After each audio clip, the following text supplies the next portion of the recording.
بعد ہو بے انتہا درود و سلام نادل ہو امام الانبیاء سید المرسلین محمد عربی صلی اللہ علیہ وسلم پر خصوصاً اور تمام انبیاء کرام پر عموماً اللہم صلی وسلم وبارک علیہ۔ محترم سامعین، اللہ تبارک و تعالیٰ نے بنی نوع انسان کو جس چیز کے لیے پیدا کیا ہے اس کا تذکرہ اللہ تبارک و تعالیٰ نے سورۃ الذاریات فرمایا ہے، وَمَا خَلَقْتُ الْجِنَّ وَالْإِنسَ إِلَّا لِيَعْبُدُونِ۔ اسی وجہ سے اللہ تبارک و تعالیٰ نے انبیاء اور رسول کو اس روئے زمین کے اندر مبعوث فرمایا۔ اللہ رب العالمین نے فرمایا محترم اللہ کی عبادت، اس عبادت میں وحدانیت کا ہونا ضروری ہے۔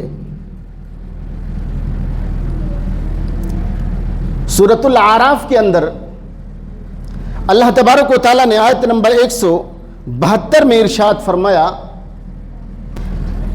یاد کیجئے اس وقت کو جب آدم علیہ السلام کو اللہ تبارک و تعالیٰ نے پیدا کیا، اور آدم علیہ السلام کو پیدا کرنے کے بعد انہی کے پیٹھ پر اللہ تبارک و تعالیٰ نے ان کی ساری ذریت کو جو قیامت تک پیدا ہونے والے تھے، ساری ذریت کو اللہ تبارک و تعالیٰ نے پیدا کیا اور سب سے عہد و پیمان لی۔ لست بربکم، کیا میں تمہارا رب نہیں ہوں؟ ہم نے، آپ نے روز اول سے لے کر قیامت تک پیدا ہونے والے ہر انسان نے اللہ تبارک و تعالیٰ سے اس وقت یہ عہد و پیمان کیا تھا کہ اے اللہ تبارک و تعالیٰ، کیوں نہیں بلا و شہدنا، بلکہ ہم گواہی دیتے ہیں کہ اے اللہ تبارک و تعالیٰ تو ہی ہمارا خالق ہے، روئے زمین پر پہنچنے کے بعد ہم تیری ہی عبادت کریں گے۔ اللہ رب العالمین نے ارشاد فرمایا، ہم نے یہ عہد و پیمان تم سے اس لیے لیا تاکہ جب قیامت کے دن تم اللہ رب العالمین کے دربار میں کھڑے کیے جاؤ تو تم یہ نہ کہنے لگو کہ اے اللہ تبارک و تعالیٰ ہم اس چیز سے تو غافل تھے، ہمارا کوئی وجود دنیا میں نہیں ہے، اس سے پہلے ہم گواہی دے چکے ہیں کہ ہمارا رب اللہ ہے۔ روئے زمین پر پہنچنے کے بعد خالص ایک اللہ کی عبادت کریں گے، اللہ کی وحدانیت کو تسلیم کریں گے۔ اللہ تبارک و تعالیٰ نے کہا کہ تمہارے درمیان میں اپنے نبیوں اور رسولوں کو بھیجوں گا، یذکرونکم عہدی و میثاقی، جو تم کو میرا یہ عہد و پیمان یاد دلائیں گے، تم کو یاد دلائیں گے کہ تمہارا رب اللہ ہے، تم صرف ایک اللہ کی عبادت کرو، صرف اللہ کی وحدانیت کو تسلیم کرو۔ روز اول میں بھی عہد و پیمان لیا توحید کے بارے میں، دنیا میں پیدا کیا وما خلقت الجن والانس الا لیعبدون، توحید کے لیے، اور جب اس دنیا سے چلے جائیں گے روز اول میں بھی توحید کا اقرار کروایا، دنیا میں رسولوں کو بھیج کر توحید کا اقرار کروایا، ہر نبی جو بھی اپنی قوم کی طرف آیا، جس نبی کو بھی اللہ تبارک و تعالیٰ نے بھیجا، اللہ رب العالمین نے ہر نبی کی طرف یہی وحی کی، وَمَا أَرْسَلْنَا مِن قَبْلِكَ مِن رَسُولٍ إِلَّا نُوحِي إِلَيْهِ، کہ ہم نے آپ سے پہلے جس رسول کو بھی بھیجا اس کی طرف یہی وحی کی کہ اللہ کے علاوہ کوئی معبود نہیں ہے، اللہ کے علاوہ کسی اور کی عبادت نہ کرو۔ تمام رسولوں نے اسی بات کی گواہی دی اور اسی چیز کی طرف بلایا۔ اتنا ہی نہیں، 13 سال تک نبی اکرم صلی اللہ علیہ وسلم مکہ میں رہے، نماز فرض نہیں ہوئی، روزہ فرض نہیں ہوا تھا، زکوٰۃ فرض نہیں ہوئی، حج فرض نہیں ہوا تھا، یہ سارے احکامات فرض نہیں ہوئے۔ 13 سال تک اہل مکہ کو اللہ کے نبی صلی اللہ علیہ وسلم نے ایک اللہ کی طرف بلایا تھا، اللہ کی وحدانیت کی طرف بلایا تھا۔ کس اہل مکہ کو؟ جس اہل مکہ کے بارے میں قرآن حکیم کے اندر اللہ رب العالمین نے کہا وَلَئِن سَأَلْتَهُم مَّنْ خَلْقَ السَّمَاوَاتِ وَالْأَرْضِ، اگر ان سے پوچھیں کہ آسمان و زمین کو پیدا کرنے والا کون ہے، اگر ان سے پوچھیں تمام معاملات کی تدبیر کرنے والا کون ہے، اگر ان سے پوچھیں کہ تم کو روزی دینے والا کون ہے، اگر ان سے پوچھیں کہ تم کو زندہ کرنے والا کون ہے، اگر آپ ان سے پوچھیں کہ تم کو مارنے والا کون ہے، تو وہ اہل مکہ یہی گواہی دیں گے اللہ ہے۔ ہمارا عقیدہ ان مشرکین مکہ کے برابر ہے۔ ہم تو سمجھتے ہیں کہ ہماری روزی ہمارے ہاتھ میں ہے، ہم سوچتے ہیں کہ ہم اس دنیا سے جائیں گے نہیں، ہم تو ہمیشہ زندہ رہیں گے، اس لیے جتنا گناہ کرنا ہے کر لیں۔ وہ عقیدہ رکھتے تھے توحید ربوبیت کا، اور توحید ربوبیت میں بہت زیادہ پختہ تھے۔ تو مشرکین مکہ اگر توحید ربوبیت کے بارے میں دیکھیں گے تو ہمارے تمہارے اور لا علم لوگوں سے ان کا عقیدہ اس میں پختہ تھا، پھر بھی وہ مشرک قرار پائے۔ ابو جہل، ابو لہب، امیہ ابن خلف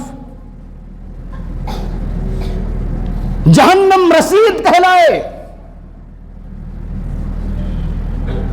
ہم توحید میں کتنا پختہ ہیں؟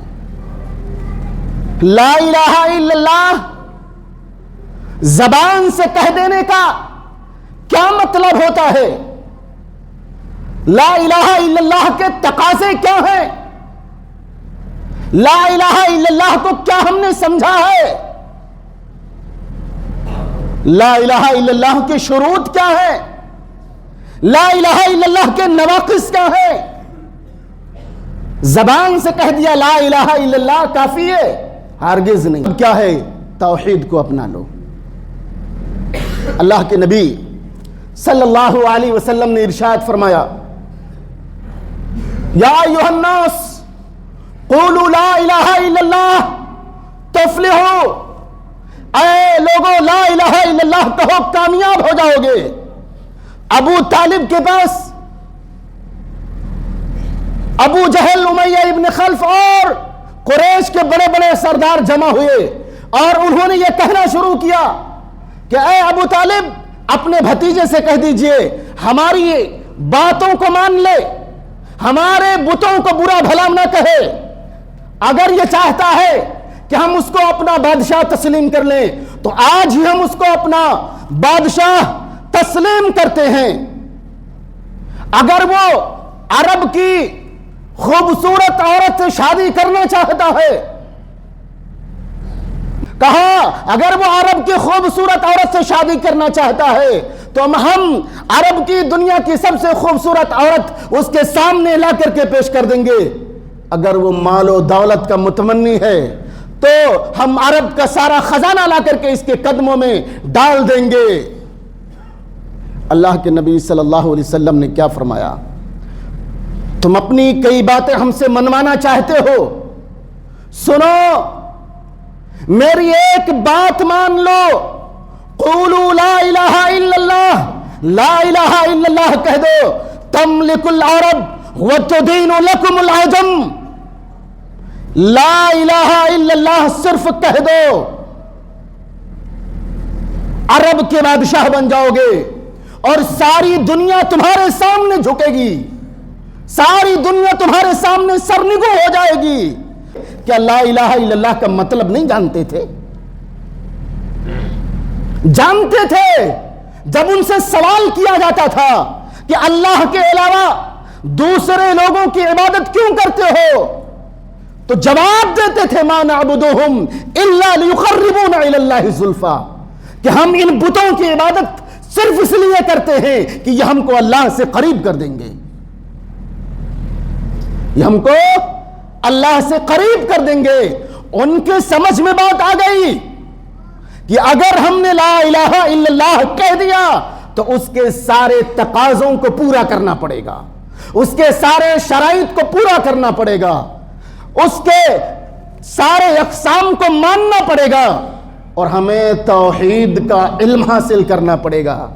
اپنے معبودان باطلہ کی جو 360 بت انہوں نے اللہ رب العالمین کی وحدانیت کے لیے جو اکیلا گھر بنایا گیا تھا، اس گھر میں 360 بت رکھے تھے، اس کو چھوڑنا پڑے گا۔ ہر قبیلے کا الگ بت تھا، اس کو چھوڑنا پڑے گا۔ وہ جانتے تھے نفس پرستی چھوڑنی پڑے گی، وہ جانتے تھے۔ قرآن نے کہا وَانْطَلَقَ الْمَلَأُ، جو سرداران قریش تھے وہ چل پڑے اور کہا امنشوا وَاصْبِرُوا عَلَىٰ آلِهَتِكُمْ، آؤ چلو اور اپنے معبودوں پر جم جاؤ۔ اللہ کے نبی صلی اللہ علیہ وسلم کی دعوت کو انہوں نے قبول نہیں کیا، کہا یہ تو کچھ اور چاہتا ہے۔ اجعل الآلہۃ الہا واحدا، قرآن کے الفاظ ہیں، کیا اس نے اتنے سارے معبودوں کو، اتنے سارے اولیاء کو جو ہم نے اللہ کی قربت کے لیے بنا رکھے تھے، اس نے سب کو ہٹا کر کے صرف ایک معبود بنا دیا؟ پتہ یہ چلا وہ جانتے تھے کہ ایک اللہ رب العالمین کی فرما برداری کرنی پڑے گی، ایک اللہ کے فرمان کے مطابق چلنا پڑے گا۔ انکار کر دیا تو ہمارے نبی اکرم صلی اللہ علیہ وسلم آئے اور آپ نے 10 سال تک اس توحید کی دعوت دی۔ وہ عربی ہم سے اچھا جانتے تھے، قرآن کو ہم سے اچھا سمجھنے والے وہ لوگ تھے، جانتے تھے وہ لوگ، لیکن پھر بھی جان بوجھ کر کے انکار کر دیا کرتے تھے۔ آپ کو ستایا گیا، 3 سال تک شیب ابی طالب میں رکھا گیا، جہاں بھوک سے بچے بلکتے اور تڑپتے تھے، درختوں کے پتے چباتے تھے۔ بلال حبشی کو گرم تپتے ہوئے پتھر اور چٹان پر لٹایا گیا، عثمان غنی کے ناک میں دھواں دیا گیا، حضرت سمیہ شہید کر دیا گیا، محمد الرسول اللہ صلی اللہ علیہ وسلم کے سر پر اونٹ کی اونجھڑی ڈال دی گئی۔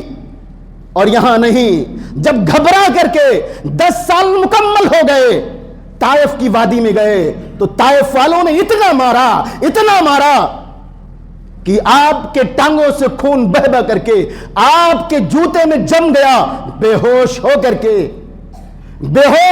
کے ایک باغ میں گر پڑے۔ یہ ساری تکلیفیں محمد الرسول اللہ صلی اللہ علیہ وسلم نے سہی ہیں۔ 13 سال جب ہو گئے، 13ویں سال کفار مکہ نے یہ سوچا کہ آج خاتمہ کر دیا جائے، آپ کے قتل کے در پہ ہو گئے، اور آپ کو تمام صحابہ کرام کو ہجرت کرنے پر، اپنا گھر بار چھوڑنے پر مجبور کر دیا۔ یہ توحید تھی جس کے مخالفین تھے۔ توحید کو ہم اگر سیکھیں گے وقت کو گنوانا پڑے گا، اور یاد رکھو اسی توحید کے بارے میں مرنے کے بعد جب ہم قبر میں جائیں گے تو سب سے پہلا سوال یہی ہوگا، سب سے پہلا سوال یہی ہوگا، من ربک، من نبیک، ما دینک، تمہارا نبی کون ہے، تمہارا رب کون ہے؟ تو صرف زبان سے رب کہہ لینے سے کافی ہوگا؟ نہیں، یہ پوری زندگی کا عمل وہاں بولے گا۔ اللہ کی عبادت کی ہوگی، اس کو اپنا رب، اپنا روزی رساں، اپنا پالن ہار مانا ہوگا، اور اس کی عبادت کی ہوگی، تب زبان سے نکلے گا کہ میرا رب اللہ ہے۔ ماتے ہیں حضرت براء ابن عازب رضی اللہ تعالیٰ عنہ کہتے ہیں کہ ہم اللہ کے نبی صلی اللہ علیہ وسلم کے ساتھ ایک جنازے میں تھے، اور وہ جنازہ ایک انصاری صحابی کا تھا. کہہ رہے ہیں ہم قبر کے پاس پہنچے, قبر ابھی تیار نہیں ہوئی تھی. ذرا دھیان سے سنیے گا اس پوری حدیث کو. کہا ہم قبر کے پاس بیٹھے ہوئے تھے, قبر ابھی تیار نہیں ہوئی تھی. اللہ کے نبی صلی اللہ علیہ وسلم بھی بیٹھ گئے اور ایک لکڑی سے زمین کو کریدنے لگے, اور کریدتے کریدتے فرمایا کہ ہم آپ کے ارد گرد اس طرح بیٹھ گئے جیسے ہمارے سروں پر پرندے ہوں. فرمایا فجلس رسول اللہ صلی اللہ علیہ وسلم وجلسنا حولہ, اللہ کے نبی صلی اللہ علیہ وسلم بیٹھ گئے اور ہم بھی آپ کے ارد گرد بیٹھ گئے. فرمایا کأنما علی رؤوسنا الطیر, ہم ایسے بیٹھ گئے کہ جیسے ہمارے سروں پر پرندے ہوں. ہمارا حال کیا ہوتا ہے قبرستان جا کر؟ دنیا کی ساری خرافاتیں وہیں ہوتی ہیں. حالانکہ انہی آنکھوں سے ہم ایک قبر والے کو دیکھتے ہیں جو ہمارا باپ تھا, ہمارا بھائی تھا, ہمارا رشتہ دار تھا. جو پٹلے ہم نے رکھے تھے وہ ٹوٹ کر کے اس کی زمین دھس چکی ہوتی ہے, اس دنیا سے اس کا نام و نشان بھی نابود ہو چکا ہوتا ہے. اور یہاں ایک وقت ایسا آتا ہے 2-4 سال بیت جاتے ہیں, اس کے قبر کا بھی پتہ نہیں لگتا ہے کہ اس کی قبر ہے کہاں. اس کو سوچ کر ہمارے دلوں میں احساس پیدا نہیں ہوتا ہے. ہم اللہ سے ڈرتے نہیں ہیں, اللہ کا خوف ہمارے دلوں پر نہیں آتا ہے. محمد الرسول اللہ صلی اللہ علیہ وسلم نے فرمایا کنت نہیتکم عن زیارت القبور فزوروها فإنها تذکرکم الآخرہ, اور ایک دوسری روایت میں تذکرکم الموت. کہا کہ میں نے تمہیں قبروں کی زیارت سے منع کیا تھا, لیکن اب اس کی زیارت کرو کیونکہ یہ تمہیں آخرت کی یاد دلائے گی. یاد کرتے ہیں, ڈرتے ہیں کہ جس طرح اس کی قبر پھٹ گئی ہے اور اس میں جانور گھس چکا ہے, ہم بھی آئیں گے, ہم کو بھی جانور کھائیں گے. کبھی دل تھر رہا ہے, کبھی ضمیر ہماری کانپی ہے, کبھی جسم میں تھر تھراہٹ محسوس ہوئی ہے. اگر نہیں ہوئی ہے تو جان لیجیے ایمان نہیں ہے. وَأَمَّا مَنْ خَافَ مَقَامَ رَبِّهِ جَنَّتَانِ, قرآن کے الفاظ ہیں. جسے خوف لاحق ہو گیا کہ رب کے دربار میں کھڑا ہونا ہوگا, اسی کے لیے خوشخبری ہے, اسی کے لیے 2 جنتیں ہیں. تو میں حدیث کی بات کر رہا تھا کہ ہم بیٹھ گئے ایسے کہ جیسے ہمارے سروں پر پرندے ہوں. اتنے میں اللہ کے نبی صلی اللہ علیہ وسلم نے اپنے سر کو اٹھایا اور کہا استعیذوا باللہ من عذاب القبر, اے لوگو قبر کے عذاب سے اللہ کی پناہ طلب کرو. اے لوگو قبر کی عذاب سے اللہ کی پناہ طلب کرو. مرتین او ثلاثا, 2 بار یا 3 بار آپ نے کہا استعیذوا باللہ من عذاب القبر, قبر کے عذاب سے لوگو اللہ کی پناہ طلب کرو. فرمایا انہو لیسمع خفق نعالہم اذا ولوا مدبرین. فرمایا کہ جب تم پیٹھ پھیر کر کے یہاں سے جاؤ گے تو تمہارے جوتوں کی یہ آواز سنے گا, تمہارے جوتوں کی یہ آواز سنے گا. اللہ کے نبی صلی اللہ علیہ وسلم نے فرمایا حین یقال لہ, جب اس سے کہا جائے گا یا ھذا, اے فلاں, من ربکا وما دینکا ومن نبیکا, کہ اے فلاں تیرا رب کون ہے, تیرا دین کیا ہے, تیرے نبی کون ہے. میں مختصراً اس کا ترجمہ کر دوں. اے فلاں تو نے دنیا میں رہ کر کے کس کی عبادت کی ہے, اے فلاں کس کے لائے ہوئے پیغام کے مطابق تو نے عمل کیا ہے, اے فلاں وہ کون سا راستہ تھا, طریقہ تھا جس پر تو چلا ہے. اس کی تشریح کے لیے علماء کرام کی اگر کتابیں دیکھیں گے نا تو 3 جلدوں میں ہیں. صرف یہ 3 سوال ہوگا ہرگز نہیں، ایک چوتھا سوال بھی ہوگا. آگے حدیث دیکھتے ہیں. اسی چوتھے سوال کی طرف میں آتا ہوں. بیان کرتے ہیں کہ اگر وہ مومن ہوگا تو کہے گا ربی اللہ، میرا رب اللہ ہے. مومن ہوگا تو کہے گا دین الاسلام، میرا دین اسلام ہے. مومن ہوگا تو کہے گا کہ ہمارے نبی محمد الرسول اللہ صلی اللہ علیہ وسلم ہیں. آخری اور چوتھا سوال فیقولان وما یدریکا. مول صاحب نے خطبے میں بتایا تھا، سنا تھا، تب یاد ہے، تب سے رٹا مار لیا ہے. وما یدریکا، تجھے یہ پتا کیسے چلا؟ اور ایک دوسری روایت میں ہے وما علمکا، تیرے پاس اس کا علم کیا ہے، دلیل کیا ہے، تجھے یہ باتیں کہاں سے معلوم ہوئی ہیں؟ اور یہی اہم سوال ہے، یہی اہم سوال ہے. تو نے علم کہاں سے حاصل کیا ہے؟ تجھے یہ باتیں معلوم کہاں سے ہوئی ہیں؟ اگر مومن ہوگا تو جواب دے گا قرأت کتاب اللہ فآمنت بہ وصدقت، میں نے اللہ کی کتاب کو پڑھا ہے. اس سوال کا جواب کتاب اللہ میں؟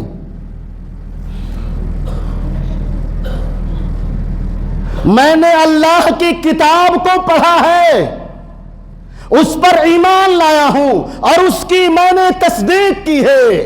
اب میں اگر اس طریقے سے جو جواب ہے، اس طریقے سے جواب اگر قرآن میں دیکھیں گے تو آپ کو نہیں ملے گا، لیکن ہاں پورا قرآن یہی جواب ہے.